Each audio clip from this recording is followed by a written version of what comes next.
All right. Well, thrilled to be here. I'm Paul Salama, as I said, and as hopefully is showing up on this, no, this time. There it is. Paul Salama, the co-founder of ClearRoad, which is a road pricing company. I'm an urban planner as well as a computer engineer. Hopefully that will be relevant for what we're discussing in a bit. But again, thrilled to have this discussion from a few different perspectives. Talking about the future of our roads, future of our public space, future of the right of way. And we'll start off with Joe Cortright, who is an urban economist. We'll follow that up with Chris Lepe. Hopefully that wasn't too terrible, Chris. And then Rebecca Lewis, who is, Chris is a transportation equity planner, consultant, and Rebecca Lewis, who is then a planning professor at University of Oregon. And then I will hopefully bring everything together in some semblance of intelligent way. All right, so with that, let's get started, Joe. This would be great to look forward to it. Thanks so much, Paul. It's really a pleasure to be here today and to be able to participate on this panel. I'll just dial up some slides here. As Paul mentioned, I'm an economist. I lead City Observatory, which is a virtual think tank on urban policy. We focus on a number of issues, including economic development, equity, housing, and transportation. And we take, I think, a pretty strong economic perspective on these issues. And today I'll be talking about prices, how we price roads and price public space, and what we think it means for the future of cities and autonomous vehicles. And as you'll see in this presentation, I want to bring prices and price theory very much to the fore, because the way we charge for public space, and in particular for roads and parking, or don't charge for those things, has a profound influence not only on how the transportation system works, but on a whole variety of other things as well. And with any luck, the transition to autonomous vehicles is an opportunity to correct some tragic past mistakes in the way that we've done pricing and to offset those negative effects. So let me just move on from there to, hopefully I can find my next slide here. Oops, sorry. A little clicky. So we'll just start with what is the most obvious symptom of dysfunction in the transportation system, which is traffic congestion, which everybody worries about and complains about. And from an economic perspective, the reason we have congestion, traffic congestion, is because we charge the wrong price for things. Basically, we charge no marginal price for the use of the transportation system. And the best way to illustrate that is through what I call the parable of Ben and Jerry. Everybody's familiar with Ben and Jerry and their great ice cream. And Ben and Jerry, being the good socialists they are, once a year give away their product completely for free.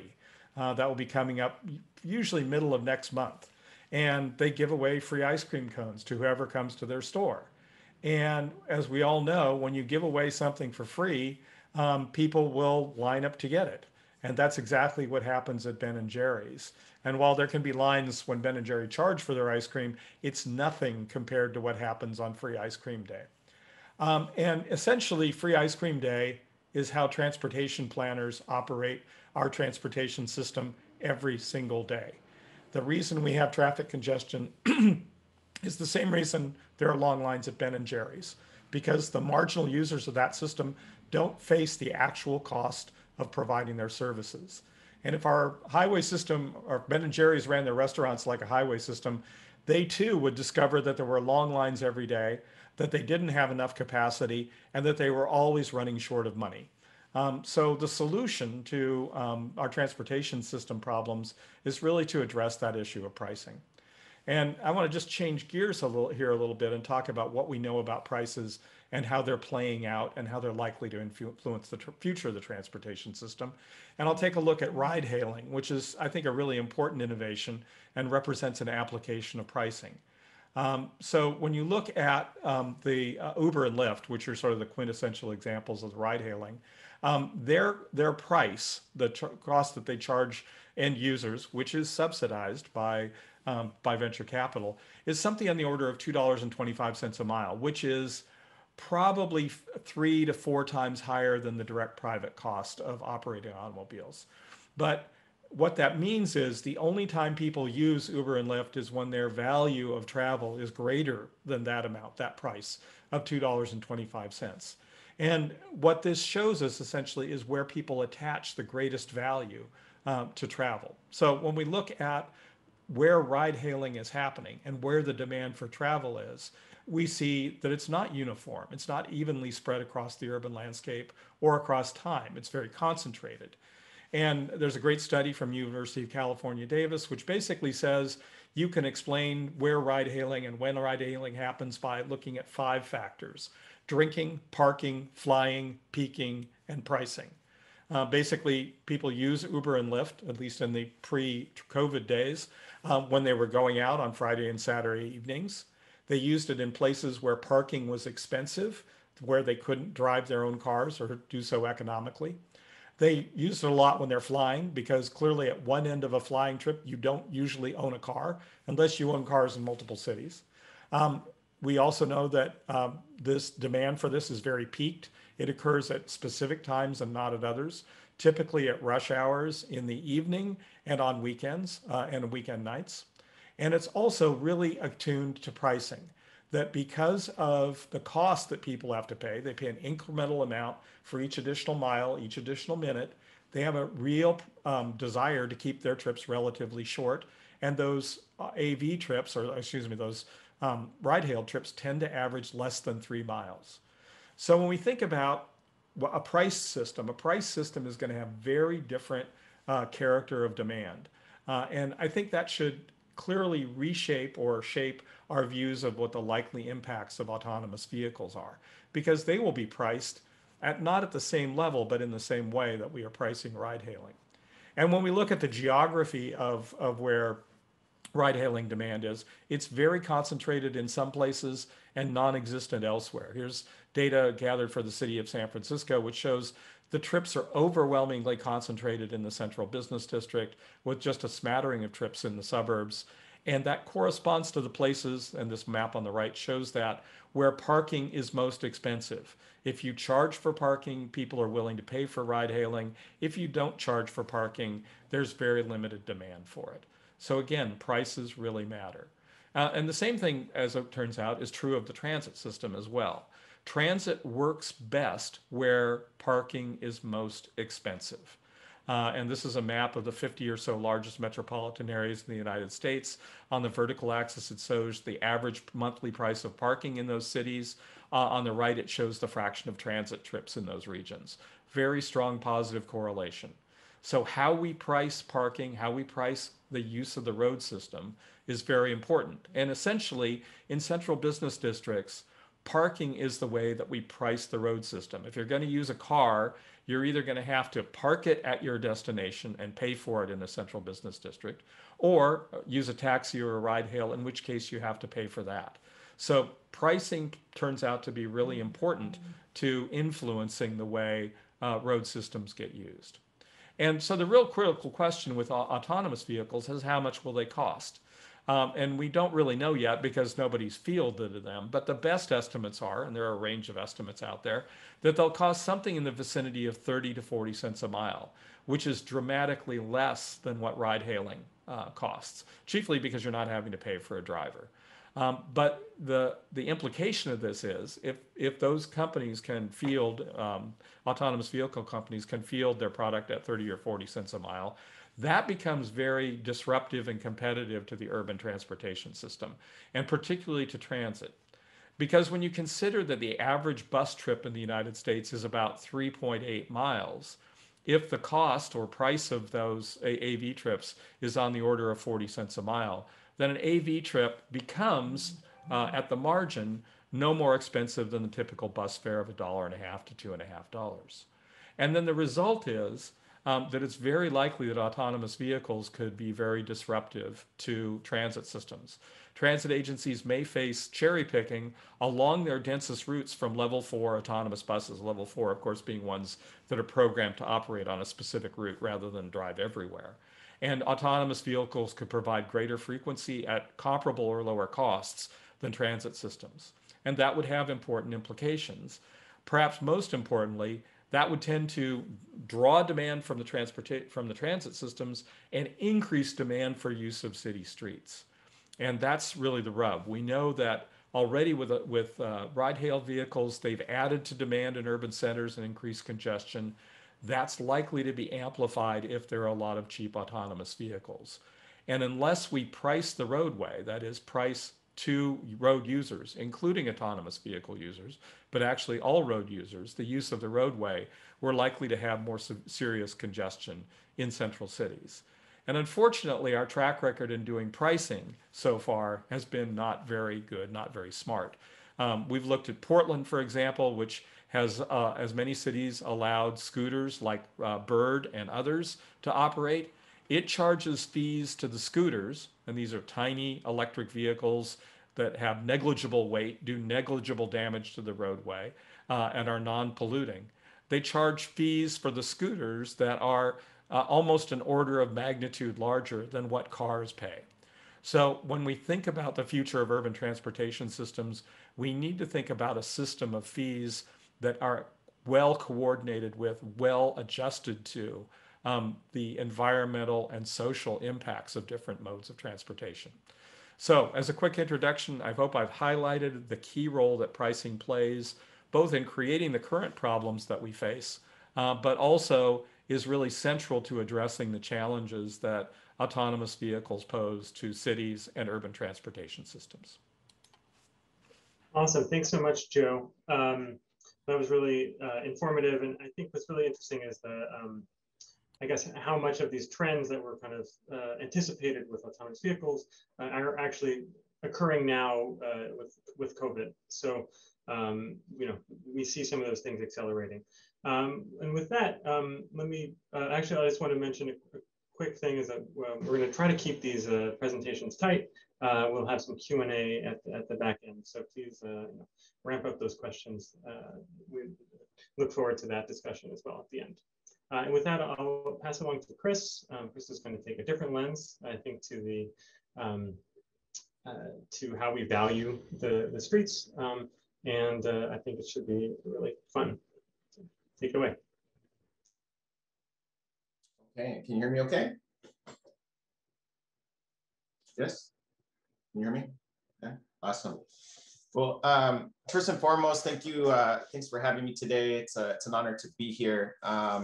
And as noted, my name is Chris Lepe. I'm the principal at Mariposa Planning Solutions. Most of my engagement in the planning space has been through the nonprofit arena as a coalition builder, community organizer, policy analyst, and now transitioned recently into the consulting space, including providing equity advising to government agencies. So today, I'm going to share 10 tips for equitable plans and projects that I hope can be applied across different planning topics, from congestion pricing to the new mobility space. And I will say up front that I am not an autonomous vehicle expert, you know, this is a relatively new arena for me. So I'd be curious in the discussion how much of what I have to say is or is not applicable to the work that some of you are doing out there.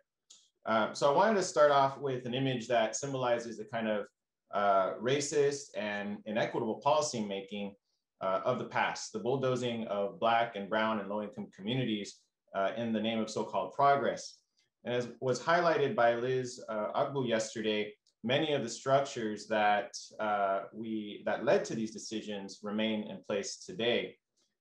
In a conversation with a transportation planner, we were talking about how much progress has been made in recent years and in recent months around the issue of racial justice. But he confided in me that if given the same task of building a roadway of this sort, very likely they would make the same decision of building the roadway through the path of least resistance. So this is a reality we face, old ways of doing business that ultimately lead to similar consequences. To get around these issues, it seems that we need structural reforms to ensure that it's not just the good actors that are conducting equitable engagement and planning for equitable outcomes, but really that we're setting a new standard for the way that we plan and for development. Until then, at the risk of oversimplifying, here are a few thoughts to share with you with my lessons learned over the years. And while these can be, as I mentioned, applied to congestion pricing, I hope they can also be applicable to other realms as well. So the first point, or the first tip that I want to make is that advancing equity means that we absolutely must go beyond the legal minimum. So often I hear, for example, with the image to the left, issues of, for example, we were required to only do this as it relates to noticing and engagement. In that particular example cited, it's the Berryessa flea market, the largest flea market in the nation that right now faces direct displacement due to development. And the merchants that you see here were not notified of the most recent plans underway. And the reason why they were not notified specifically, even though they're one of the most impacted populations we're talking about here, is because CEQA did not require that they be notified. So, so that's what I mean as an example of going beyond the legal minimum.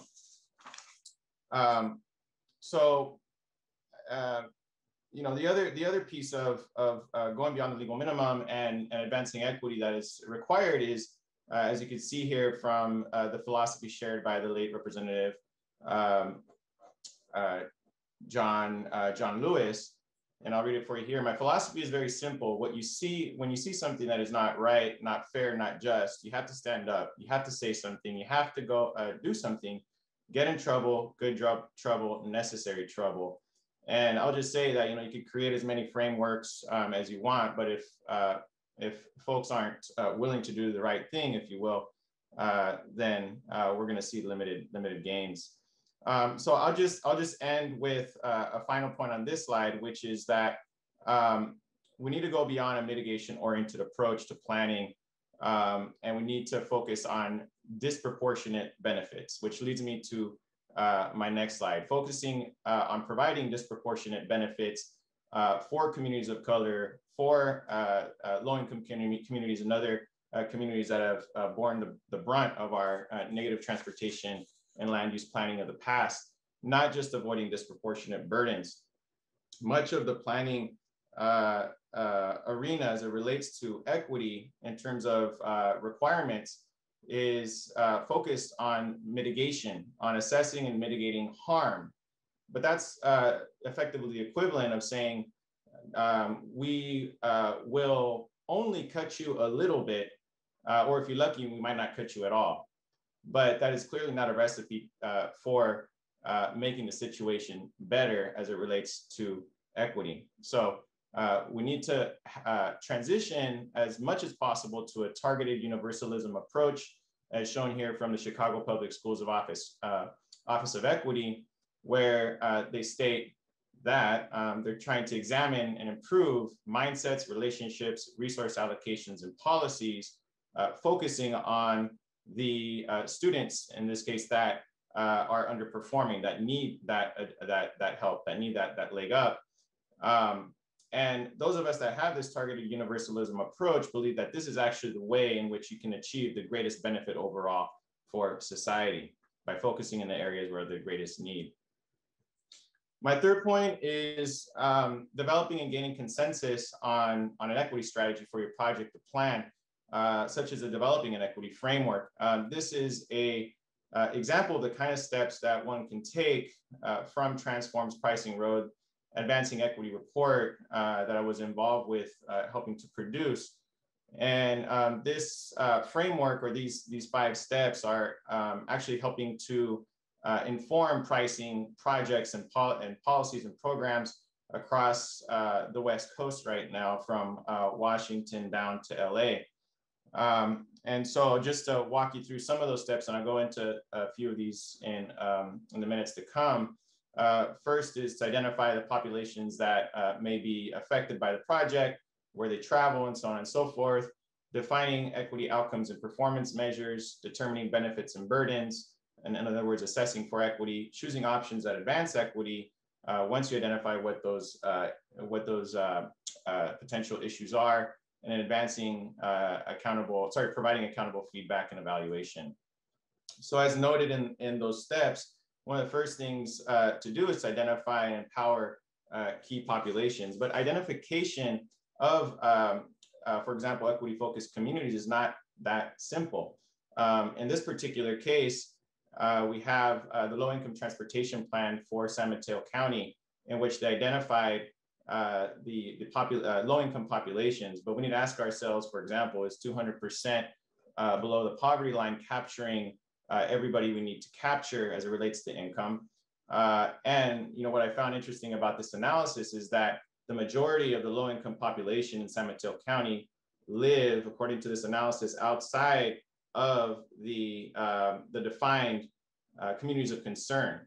So it begs the question, do we have the right assumptions in our analyses? Are we ground truthing it, for example, through community input? And what kind of assessment and input and interventions are we obtaining that might go beyond the community scale and looking, for example, at the individual scale as well? And when we're talking about engagement, there's this IEP2 spectrum of community engagement, which many of you may know about.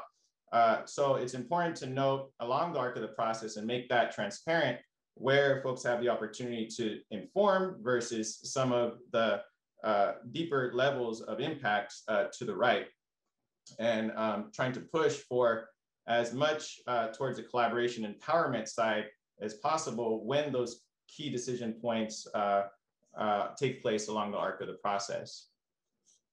The sixth point is to define equity and set equitable goals and objectives. And here are a couple of examples, 2 examples from the Pacific Northwest of institutions defining equity.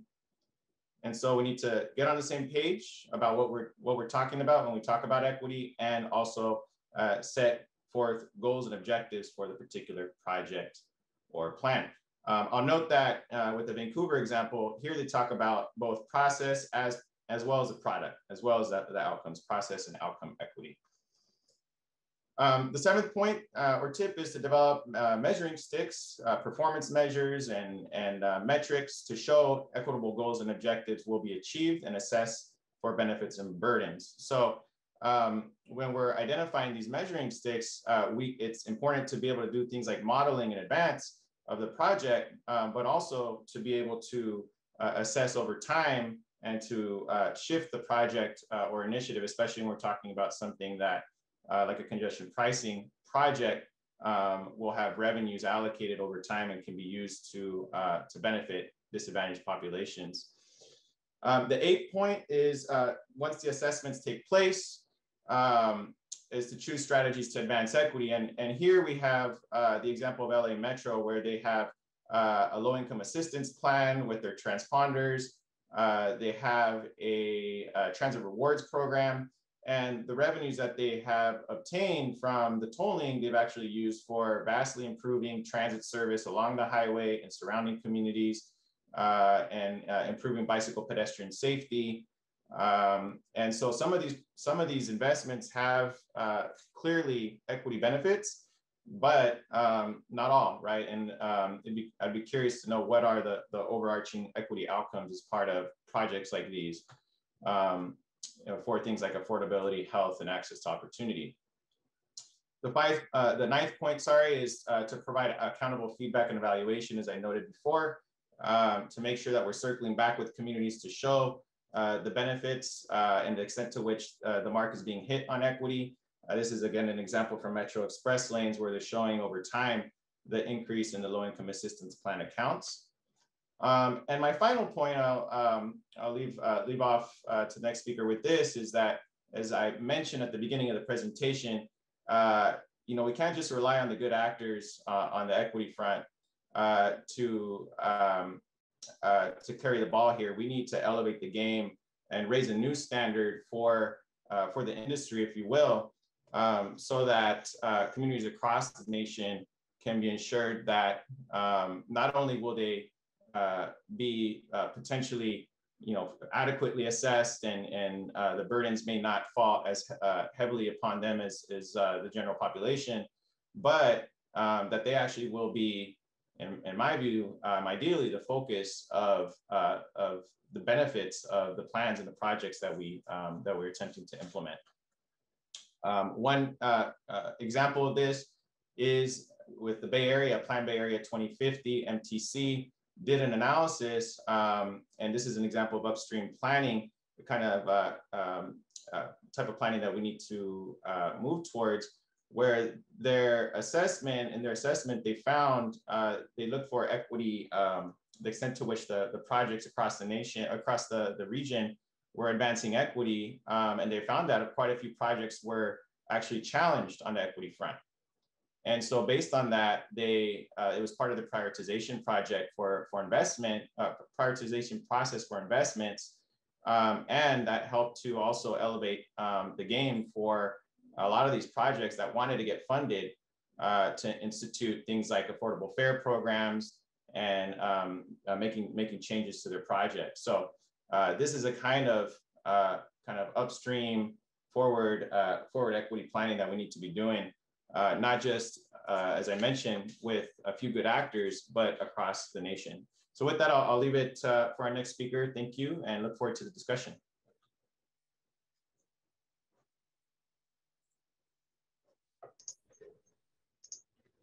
All right, thanks so much. I will hopefully share my screen and give control to Rebecca.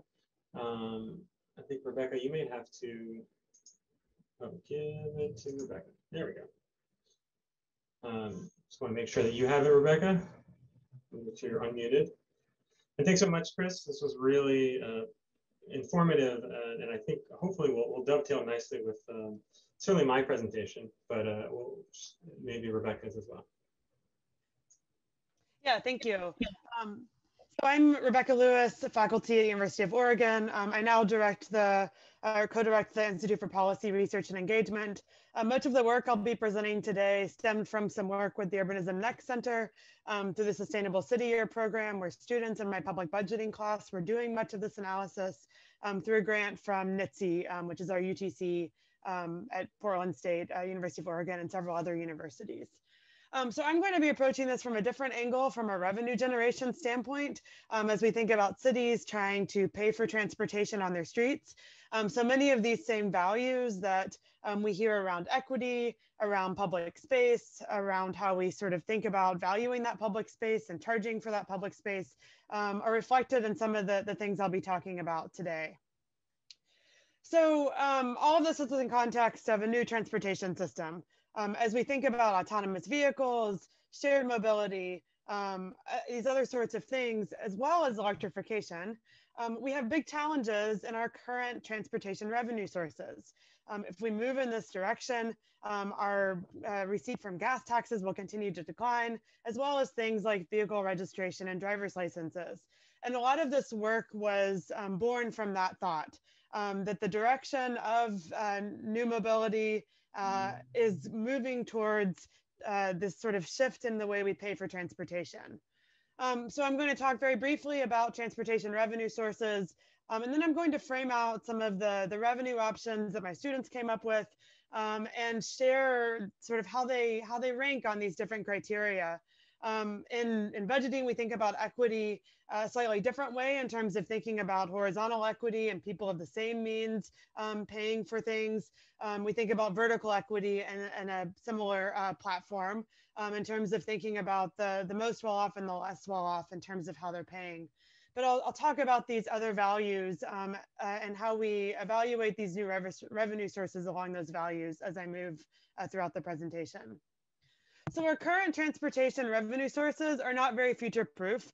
We know that federal highway tax revenue has been declining over time, that the gas tax is not indexed to inflation, and this is sort of rising in importance and rising in conversation as we think about a new infrastructure bill, as we have a new Secretary of Transportation and a new president. But all of these technological changes are also sort of causing us to have to rethink the way we pay for transportation. Joe mentioned parking and thinking about autonomous vehicles and parking, and this is a huge source of revenue for many cities. So what does it mean for cities to have autonomous vehicles in terms of parking demand? What does it mean for driver's licenses if we're being driven around? What does it mean for citations if autonomous vehicles are trained to follow the rules?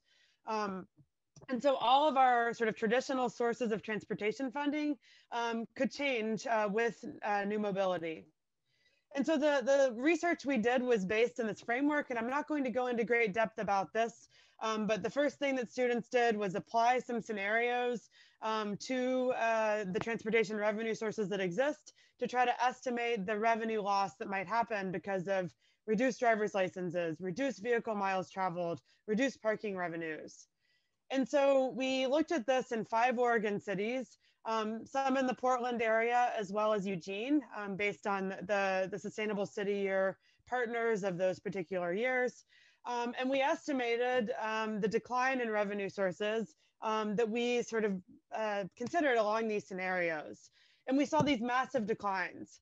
So after estimating these revenue losses, students were asked to try to think about innovative revenue sources and evaluate those along local budgeting, traditional local budgeting criteria.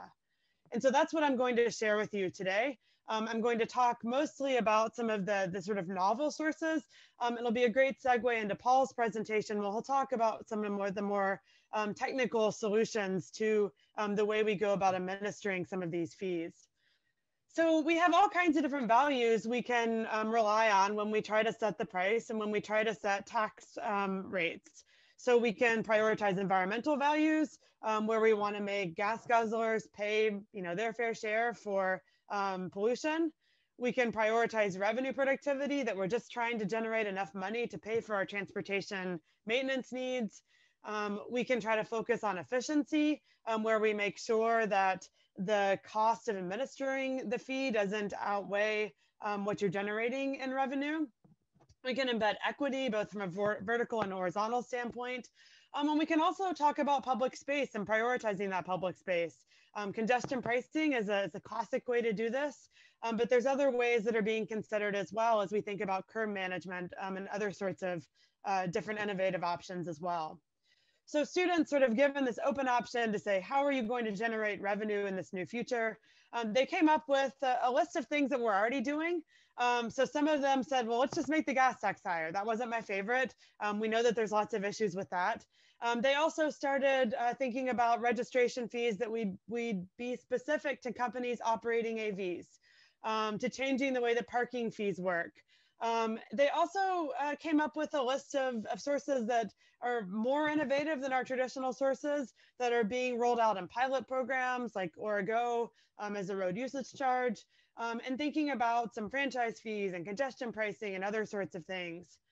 But where things got really interesting was when they started to look at things like zombie VMT fees or empty seat taxes, to think about charging for vehicles that are taking up road space, but are not full or not at full capacity. They started to look at curb access fees, GPS and data fees, and thinking about mobile businesses and collecting taxes for businesses that are only mobile in location. I've included the evaluation criteria up above, using red and green to show the red where there's challenges and green where it sort of aligns well with that criteria. And you'll start to see that a lot of these face administrative challenges. They sound really cool in theory, but when you start to try to plug it into some sort of current government platform, it might not work out so well, or it might be really challenging from an administrative perspective. Paul will circle back and give us some hope, I think, in that area and just in a moment. One other thing I want to note is that some of the other criteria that students were asked to look at were neutrality in terms of local governments kind of competing with each other, as well as political feasibility. I'm ignoring both of those for the context of today, knowing that those are really important issues, but all of these face political challenges, and that's one reason that we haven't seen our gas tax increase at a federal level in so many years, and reasons that we're seeing the federal highway trust fund decline in terms of overall revenues. So a few of the other ones to share before I close out here and pass it off to Paul. They also started thinking about advertising and charging fees for advertising in autonomous vehicles, charging electric vehicle fees for using charging stations, so that those would be taxed, and those taxes would be remitted to a local or state government. Some of the other kind of interesting ones that we're thinking, like, oh, people store a lot of things in their cars. We should put lockers in high value areas. Or we should charge passengers if they're late for shared rides, so that we encourage people to use more shared vehicles. And these are all really interesting options, but one of the big challenges with a lot of these little fees is that they weren't generating quite enough revenue to pay for the transportation needs that were coming because of these projected changes. And so that brings me to a thought I want to leave you with, which is lots of communities are thinking about VMT fees, or states are thinking about VMT fees. Some states are paying road usage charges. And I did a little bit of back-end math to try to integrate some of the different interesting student ideas into one source. What I thought was really interesting about the student projects was they weren't able to generate nearly enough revenue without relying on something like a vehicle miles traveled fee to replace the revenue that was being lost. Sort of thinking about different rates, they just couldn't add up to enough money.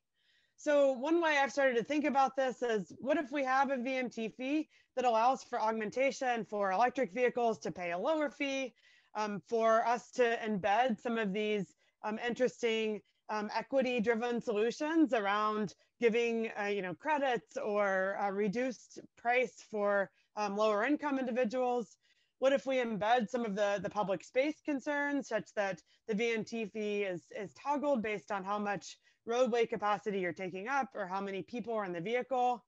And what if we roll that out to electric cars, to autonomous vehicles, and to TNCs first, and eventually phase out the gas tax using this type of approach?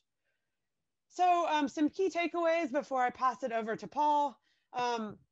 Cities that were more reliant on gas taxes and parking revenues were most likely to see sharp declines in revenues because of AVs and electric vehicles. Cities with the more diverse funding options were more resilient in the face of new technology. Electrification has significant impacts on revenues. So even if you're an AV skeptic, electric vehicles can have just as big of impact on these revenue sources. And so we need this rethinking of things. And it's possible to think about these new revenue options under different values to try to integrate those values into a platform. I want to close with this notion that the VMT tax isn't going away. If anything, it's being talked about more and more in today's political climate. These articles sort of coming out very recently with our new transportation secretary, and thinking about others sort of embedding a VMT fee at a state level as well. With that, I'll pass it back to Paul. I look forward to the conversation later. Cool. Thank you so much. Oh, am I muted? Okay. Yes, thanks so much, Rebecca. I think it is going to dovetail quite nicely with my discussion, and hopefully this makes sense as kind of trying to bring all of these different conversations together, which maybe seemed a little disparate in their discussion. So yes, let me share my screen. And thanks so much for bringing up the VMT fees. We are definitely following that at my company, ClearRoad. So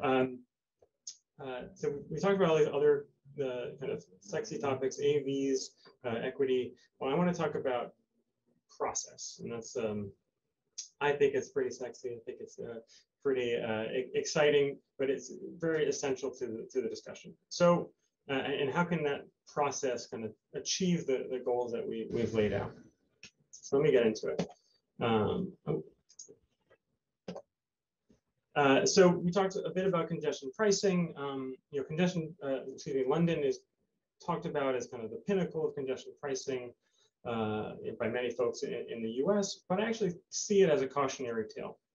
It took 4 years to implement, and it kind of it doesn't play nicely with other elements. And so right now, London is planning to expand their congestion charge into an ultra low emission zone. So this is not a congestion charge, but a fee on high polluting vehicles. You know, a great idea, but it's going to cost a lot of money. So expected to cost $900 million to do that expansion, as well as $300 million a year to operate.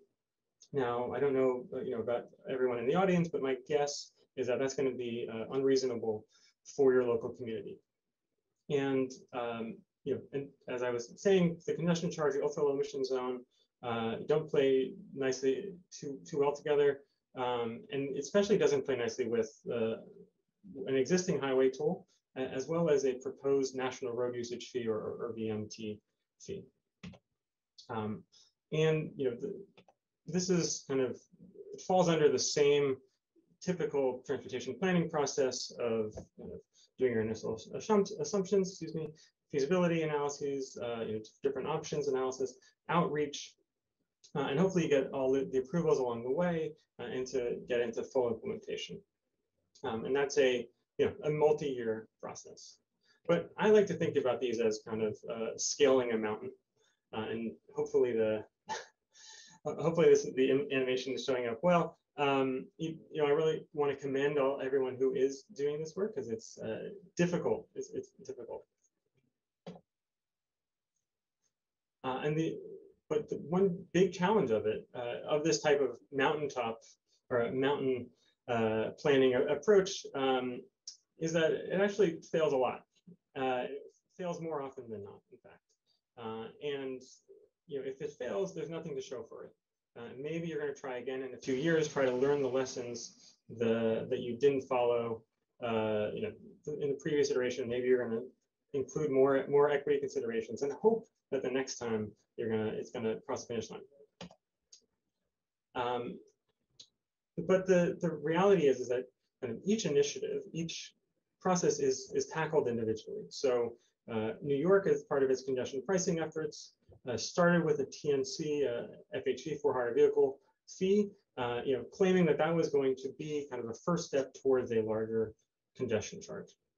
But the reality is, neither technically nor politically, frankly, is there any connection between the two. Really, you can achieve one without having any bearing on the other, or not achieve one.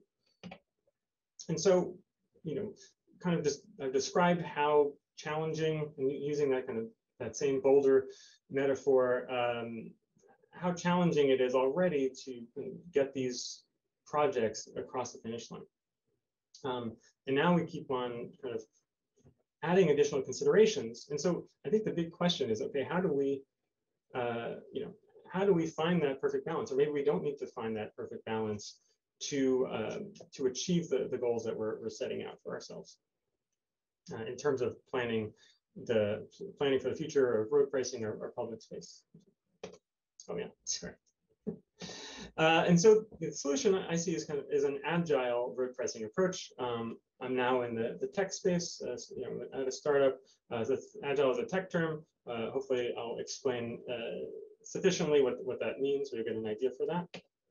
And it starts with this idea that actually the data and the technologies to do road pricing in a more sophisticated manner are already in our vehicles. So the smartphones in our pockets, the plug-in devices, as well as the embedded systems like OnStar or Tesla, and it's only increasingly so. The penetration of these technologies is only going to grow over time.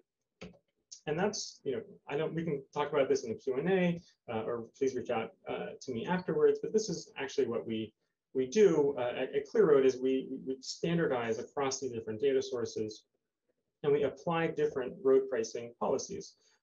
So we are active in the Origo program that Rebecca mentioned. We can also implement tolling, congestion management, port fees. It's kind of a geospatial processing exercise. And again, I think that's really exciting. But I want to talk about, not specifically about the technology, but actually what it enables in terms of the processes and how we can augment those processes or change the processes. And the main description, as we talk about agile, is this ability to iterate over time. And this is something that the tactical urbanists have done very well, that where really the pilot is the process. And so you can implement a portion of something, you build something, you measure it, you learn, you learn based on the results, and then you go through another cycle. And actually what that means is that you never truly meet an end state. You're always able to tweak, always able to add to, remove over time. And so going back to that mountain metaphor, rather than being an all or nothing approach, you're actually able to tackle different elements in succession and leverage the past success. And so if one aspect doesn't work out, you still are able to fall back on what has already been accomplished. And then there's nothing stopping you from kind of trying again or trying in a different, slightly different approach down the road. And we can take this really far to kind of have it individualized based on drivers, vehicles, and context. I like to think about it. We mentioned Uber and Lyft. Hopefully one day we will all be able to do shared rides, Uber shared rides in the future. I'm not yet vaccinated, so I'm hopeful that soon. You don't necessarily know what the person next to you is paying as part of their ride. You are experiencing the system individually. And so I think there's something to learn from that. So I want to dive into what this process could actually look like. And this is going to be kind of one example. It's not the only example. It's going to depend on the specific demands, concerns, and whatever the potentially equity models or different environmental or budgetary models that we want to integrate. So I like to pick on LA because I think it highlights just how kind of inappropriate the traditional congestion pricing planning approach is going to be. So as well as they are pursuing their own congestion pricing efforts. So I've kind of taken that ultra low emission zone from London, plopped it down in the center of LA, and we see that it really doesn't cover. There are large sections that are uncovered, and so we should think about what the best way to implement congestion pricing there. But actually, I want to drill down into one community, the city of Paramount in the southeast, but it could be any community. I'm just going to pick this one in particular. So Chris mentioned the communities of concern, California. Paramount is actually surrounded on four sides by major roadways. And also is a minority neighborhood. So perhaps it is a great location, knowing that for a mobility wallet implementation, perhaps free transit, discounted transit, that could be with that lens and that understanding. Maybe that's the first step on the road towards congestion pricing. So layering on top of this, and this is really a excuse me, could be a GIS spatial processing layering exercise. So we know that this is also an environmental justice area. And so taking that into account, we could potentially implement a zero emission delivery vehicle incentive, whether for vehicles entering or departing from this neighborhood. And then we look at that broad, so maybe these are steps along the way. Maybe at some point, fingers crossed, Los Angeles is able to pass a regional congestion pricing in a digitized form. And then we can kind of drill back down into Paramount and say, oh, actually, this is probably going to be pretty unfair because almost the entire community is in a transit desert. Basically, there is no good access to high quality transit. And so we don't want to penalize the community. Perhaps on the congestion pricing charge, we're going to provide a discount to this community as well as other communities that are in transit deserts. Just so happens that LA Metro is planning an extension of the metro line that is going to run through the city of Paramount. So we kind of talked about the application of different fees, but actually this is something that in reverse can happen, and that is you can say, okay, these specific corridors are going to benefit from this transit line, and this is something that Chris mentioned. But you can actually earmark a portion of that congestion pricing fee within this segment specific areas to go towards the transit improvement. And then we can go back into Paramount and say, well, actually, we do now see that improvement. And we need to update our maps of transit deserts. But then on top of that, we're gonna say, well, we know that we are providing you high quality transit. And so we're actually going to penalize you for not using it and driving a single occupancy vehicle. So that was one pathway. There's plenty of others, but I just want to spur some of those, get those wheels turned. As I said, I'm Paul Salama, co-founder at ClearRoad, a road pricing company. And with that, let's get into some Q&A, and I'll stop sharing my screen. All right. Well, I've asked the other panelists to come up with some questions. If anyone wants to go forward, go first. Otherwise, I'm going to pick on you. All right, Joe. Yeah, I just wanted to address the BMT fee for a minute. I think it's a really interesting question about what the right way is to replace the gas tax. There's some big challenges out there in that, we basically have a road finance system that was developed a century ago when the internal combustion engine vehicle first took to the streets. I always think it's really interesting that prior to then, we didn't finance roads with a tax on hay, and we didn't require horses or wagons to have license plates. But we improvised early 20th century technology at the gas pump and with stamped tin license plates as a way of pricing the road system in a very crude way. And I think my sense is when we're going to have to make a shift to a new system, and we're going to get one chance to do that. So I really, Paul, I liked your framing of this, that we need to think about what's the transition, what's the path for a transition to a new way of pricing roads. And I think, BMT is part of it, but clearly, we know that demand is very different from place to place and by time of day. And so I think those fees also have to vary by time of day and have to vary by location. And if they don't, we just run the risk of worsening the transportation system we have now. So I guess my question is, what do other people think about sort of the way we, as you put it, evolve our transportation pricing system? What are the logical steps to follow? Sure, and I will just say that, I think that you do have lots of municipalities, jurisdictions thinking about different fees. They see the kind of crossing that hurdle of implementing a VMT fee as the big hurdle, and then at some point down the road, they are going to tackle tackle other aspects.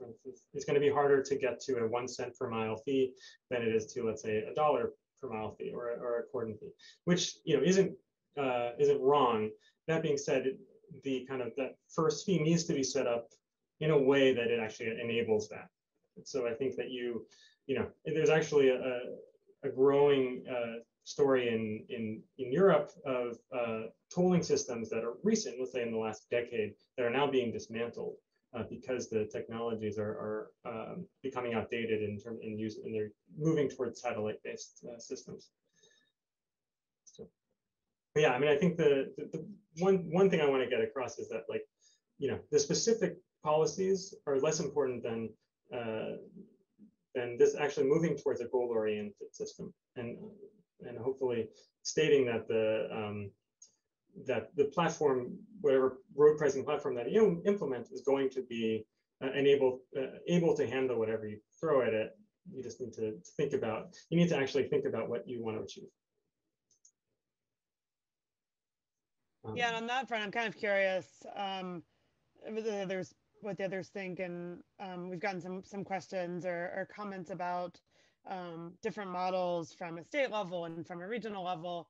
I'm curious about whether you all have thought about whether this needs to be sort of a federal, base program and then let the states innovate on top or let the regions innovate on top, because I can imagine there's going to be different appetite for different values, and different communities are going to want to embed different values within the system. And so I don't have a clear sense of the right level to implement some of these more complex things, but I'm curious about whether you all have thought about that.